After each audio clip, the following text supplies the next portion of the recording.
terbaru itu ada 2 perusahaan energi yang sudah menyatakan force major.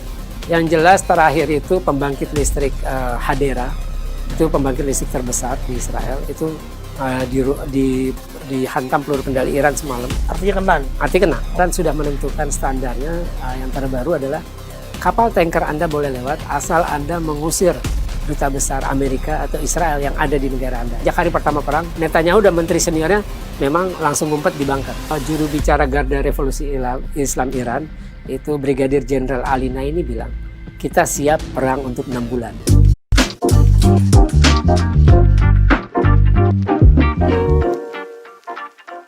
Rekan-rekan TV, kita kembali lagi di DPO dari Polomas. Tadi kita seru Mas Faisal bahas soal data intelijen Mossad dan Amerika ya, soal awal mula perangnya.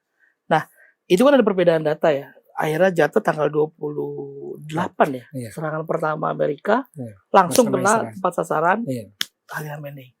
Nah, data Mossad yang dipakai. Artinya memang sebenarnya perang ini didesain memang untuk jangka panjang atau memang insidental karena diketahui terdeteksi Ali Khamenei ada di sana.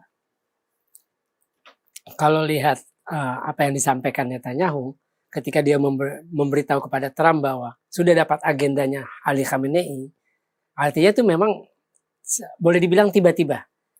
Ketahuan nih target utama kita.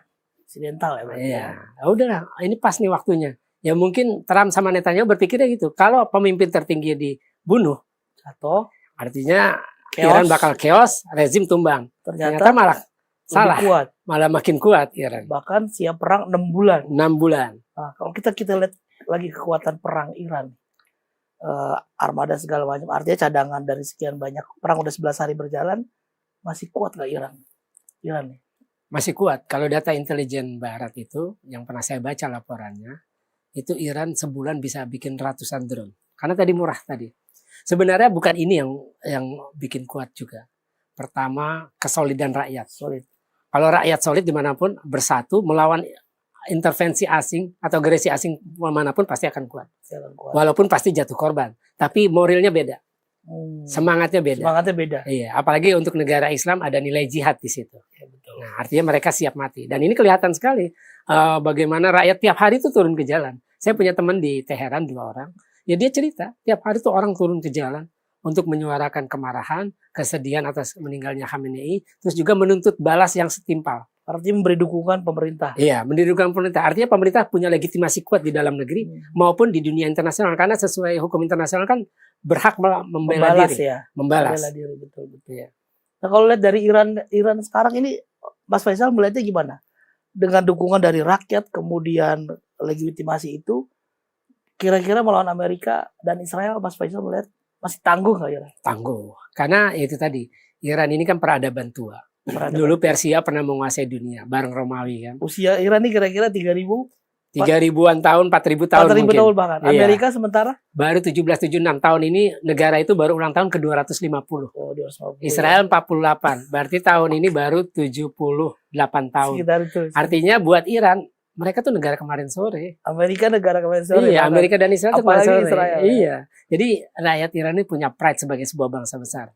Makanya itu kelihatan sekali bagaimana mereka beradabnya itu sangat kelihatan. Pertama ya tadi seperti saya sebutkan. Tingkat buta huruf di perempuan saja cuma 0,7%. Dan syarat jadi presiden di Iran tuh, syarat pendidikannya minimum S2. Artinya kan mereka sangat beradab. Di kita SMA ya? Di kita masih SMA. Mereka sangat beradab. Menghargai ilmu, menghargai pendidikan. Dan banyak ilmuwan di sana. Banyak ya? ilmuwan di sana, iya. Salah satunya tokoh sufi dari sana kan salah satu Jalaluddin Rumi. Betul. Iya. Nah kalau lihat Iran yang sekarang gitu ya, kemudian dengan kekuatan kesolidan rakyatnya, Amerika, Trump tadi akhirnya bilang di depan Kongres Republikan mengatakan bahwa perang nggak akan lama lagi. Bahkan dia sesumbar bahwa kita memang sengaja tidak menghancurkan banyak titik objek vital di Iran. Kita harus menyisakan. Menurut Trump ya, ini barusan di Florida, di tempatnya dia, di resortnya dia, pada anggota Kongres dari Republikan. Jadi memang dia bilang perang tidak akan lama lagi, dan Trump di situ menyebut sebegitu kuatnya militer Amerika, bahwa kita kuat, sebegitu tangguhnya gitu. Mas Faisal melihat gimana? Ini pencitraan atau memang benar realitanya seperti itu? Ya persoalannya di sini. Di satu sisi rakyat Iran tuh solid dan siap mati. Artinya motivasinya beda. Sedangkan tentara di mana-mana dikirim ke medan perang, pasti ada rasa takut.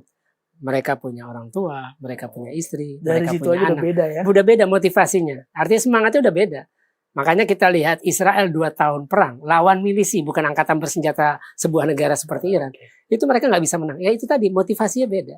Tentara itu kan di mana-mana nggak mau dikirim ke medan perang. Jarang ada yang benar-benar siap untuk mati di sana.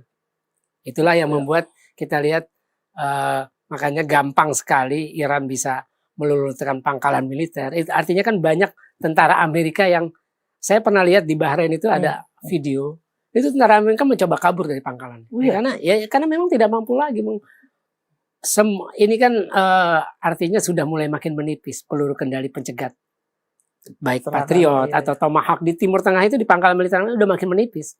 Dan produksi itu nggak banyak. Artinya untuk menutupi itu, yang terakhir saya dengar itu Korea Selatan presidennya bilang kita tidak bisa menghalangi Amerika memindahkan amunisi karena kan salah satu pangkalan terbesarnya kan di Asia Pasifik di Korea Selatan untuk hadapi Korea Utara ya kan. Nah itu akhirnya kabarnya dibawa untuk perang melawan Iran karena udah kekurangan amunisi. Karena untuk produksi lagi butuh waktu dan biaya. Karena mungkin pangkalan-pangkalan Amerika di Teluk itu udah dibombardir sama Iran ya, yang sampai negara tetangga protes kan ya. Kalau ini bicara soal negara tetangga nih, kondisi Iran yang begini Mas Faisal, ini jadi rujukan nggak bagi negara lain yang artinya negara-negara Muslim atau minimal negara Teluk lah. Ini gimana Mas Faisal? Ya, saya kira ini harus jadi pertimbangan. Ternyata mereka selama ini merasa keberadaan pangkalan militer itu sebagai aset. Memang pangkalan militer itu sangat vital buat sistem pertahanan negara-negara Arab Teluk. Itu betul. Ya? Betul. Bahkan juga bukan sistem pertahanan negara, untuk keberlangsungan rezimnya. Kalau tidak ada pangkalan militer Amerika di 6 negara Arab Teluk, Arab Saudi, Qatar, Kuwait, Uni Emirat Arab, Bahrain, dan Oman, itu ketika revolusi Arab 2011 itu bisa jatuh. Jatuh semua tuh ya? Bisa jatuh semua. Karena di mana-mana rakyat, namanya kerajaan kan nature-nya diktator. Rakyat di mana-mana nggak mau represi. Ketika Amerika bilang demokratisasi, yang disasarkan yang anti Amerika. Ya ada Gaddafi di situ, ada Assad di situ. Sedangkan negara-negara Arab yang nature-nya diktator, kerajaan yang diktator tidak pernah disasar. Tadi karena pertama ada pembelaan secara Amerika, secara politik juga, secara militer ada pangkalan. Nah ini yang dikhawatirkan kalau misalkan Iran terus menyerang, terutama Bahrain. Bahrain ini kan rajanya Sunni, Syekh Hamad bin Isa Al Khalifah. Mayoritas rakyatnya itu Syiah. Ada video beredar dan itu terverifikasi. Ketika rudal Iran dan drone Iran menghantam pangkalan militer Amerika di Bahrain, rakyat Iran bersorak. Ya karena kan mereka Syiah. Iya. Mereka nggak suka sama ya istilahnya rajanya yang Sunni. Mereka menganggap mereka direpresi, ditindas. Jadi memang sekarang kalau kita lihat tinggal Iran satu-satunya negara Muslim. Artinya semua negara Muslim pro Palestina, cuma Iran yang pro Palestina sekaligus anti Zionis. Itu kan sangat beda. Makanya kita tidak heran di negara kita banyak tokoh pernah menerima undangan dari pemerintah Israel. Betul. Ya karena kita nggak bermusuhan dengan Israel, nggak menyatakan permusuhan. Sedangkan buat Iran itu haram, entitas individu, politik atau bisnis melakukan kontak. Ya apapun itu haram. Karena mereka menyatakan permusuhan. Nah itu beda. Dan kita lihat sekarang tinggal Iran satu-satunya yang berani melawan semua skenario Amerika dan Israel di Timur Tengah, terutama untuk isu Palestina. Ketika banyak negara Muslim ada Turki. Negara Muslim yang penting itu kan selain Iran ada 3. Iran penting karena dia berani melawan hegemoni. Pertama Turki. Karena dulu kita tahu Kesultanan Utsmaniyah dulu artinya ada ikatan sejarah di Timur Tengah.